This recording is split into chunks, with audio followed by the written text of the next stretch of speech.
Hay algo que me molesta muchísimo del término nueva normalidad y no tiene nada que ver con el contexto amarillista con el que suele ser utilizado en los medios de comunicación, o peor, esa connotación mesiánica que pretende transmitir con su uso. Sino que es una expresión que en gran parte de su dominio refleja la completa indiferencia que tuvieron muchos sectores de esta sociedad en cuanto a las problemáticas preexistentes de esta. Y no me refiero a ponernos un barbijo o dejar de franelear a alguien para saludarlo, sino que a los aspectos más estructurales de nuestra sociedad, que tarde o temprano nos van a tocar la puerta. Hoy hace exactamente un año que publiqué mi análisis sobre el libro Pandemic de Slavoj Žižek, que se lo voy a estar dejando por acá, y creo que es necesario hacer nuevamente un repaso breve de muchas de sus, por aquel entonces, apresuradas afirmaciones, pero creo que está bueno que repasemos esto antes de meternos de lleno a esta reflexión. La frase más discutida del libro es: la elección está entre la barbarie o algún tipo de comunismo reinventado, que no solamente le dio de comer a un par de medios oportunistas, sino que también está completamente descontextualizada. Žižek hacía referencia a la necesidad de crear organismos de cooperación internacional, en donde los países más ricos puedan ayudar a los menos afortunados para que así podamos salir todos juntos de esta crisis sanitaria sin que nadie se vuelva una carga para el otro. Y si bien todos sabemos que no hubieron cambios profundos en nuestra sociedad desde aquel 31 de marzo del 2020, las afirmaciones de Žižek no dejan de estar equivocadas, porque en lugar de elegir reinventarnos, elegimos la barbarie. Y no porque países como Estados Unidos, el Reino Unido o Brasil se hayan vuelto una carga por sus prácticamente inexistentes políticas sanitarias, o que los países más ricos estén haciendo una acumulación absurda de vacunas, sino que esto dejó en evidencia los pobres cimientos que sostienen nuestro sistema y los desquebrajados que están. Y cada país tuvo lo suyo, como Argentina, con el reflote de la discusión sobre las pobres condiciones sanitarias del sistema carcelario, de lo que también hice un video. Pero hubo una que quedó en evidencia casi de forma común en todos los países del mundo y que a su vez también ya estaba dentro del debate público hacía un rato. Y que si muchos no se empeñaran tanto en discutirla, realmente podríamos realizar cambios profundos en el orden social. Estoy hablando de los excluidos del discurso meritocrático. Para quien se haya dado mañas con el término sabrá que no va más allá de lo panfletario o incluso de un terraplanismo filosófico, pero increíblemente consigue ser defendido por muchísima gente, incluso hasta a mí me arrastró a un debate público sobre este tema. Y como acabo de decirles, es un discurso justificante y no precisamente el ascenso social, sino que también justifica la desigualdad como el resultado natural de la falta de méritos. Y esta es una idea que más o menos camina mientras que exista la posibilidad del ascenso social, pero y al menos que trabaje dentro del reducido grupo de sectores productivos que se vieron beneficiados por la cuestión sanitaria, posiblemente durante 2020 la hayas pasado muy mal. Desde que la falta de presencialidad haya afectado tus estudios, hasta algo tan terrible como que no hayas tenido el dinero suficiente para pagar el alquiler y hayas perdido tu casa terminando en la calle o en la casa de algún conocido. A lo que quiero llegar es que en reglas generales nos fue bastante mal a todos.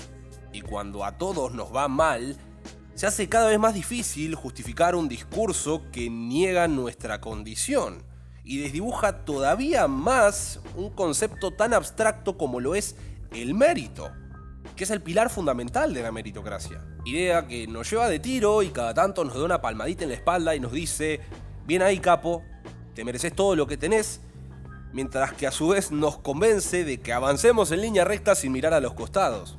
Porque existe una pregunta que desmonta prácticamente por completo la forma de operar de este discurso, más que nada en un contexto como este, en donde se necesita correr cada vez más rápido para permanecer en el mismo lugar. ¿Qué pasa con aquellos adultos, jóvenes y niños que no pudieron conseguir un título profesional o no tuvieron una alimentación básica para su desarrollo, o incluso no contaron con un contexto que los proteja de las hostilidades del mundo?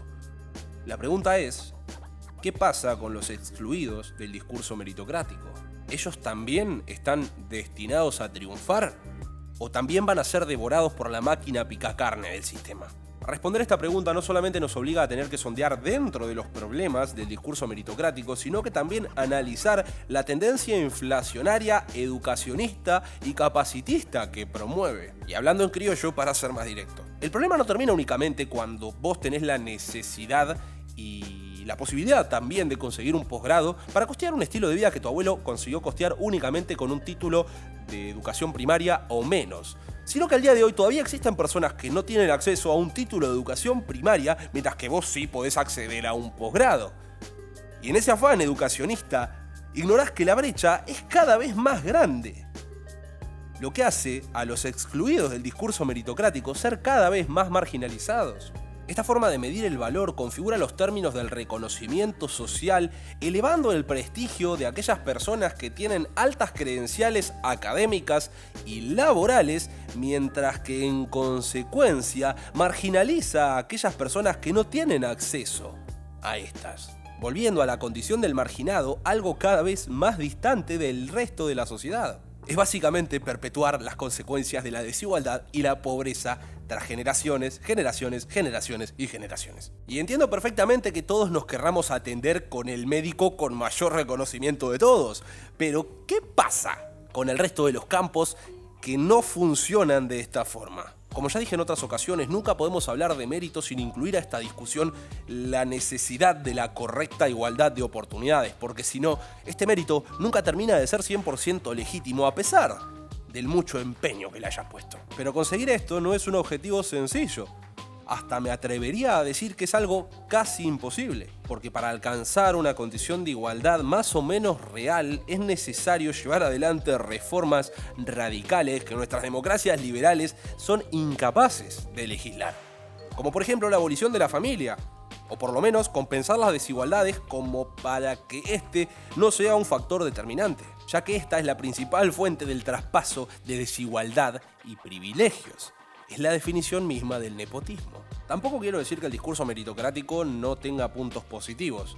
A ver, más allá del terraplanismo filosófico, hay resultados que consiguen aportar a que este discurso se siga difundiendo. Como por ejemplo, fomentar el avance tecnológico, la eficiencia, la producción, evita discriminaciones arbitrarias propias de siglos pasados, o también nos ayuda a sostener esta ilusión de que somos dueños de nuestro propio destino.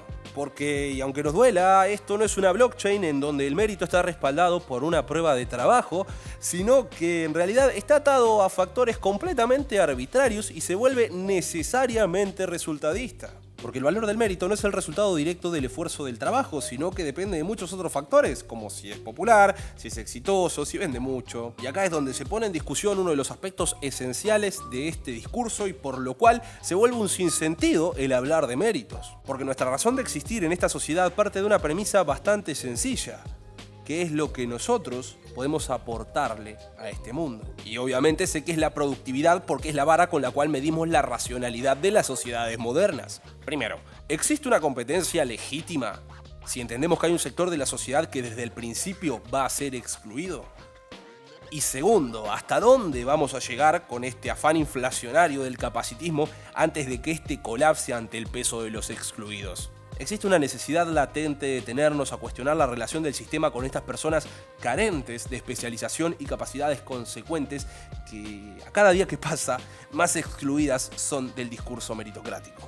Y pareciera que a veces nos olvidamos de uno de los factores más importantes de lo que significa trabajar y que tanto avasallan a aquellas personas que defienden el discurso meritocrático. El trabajo debería dignificar, nunca, pero nunca, excluir a la gente.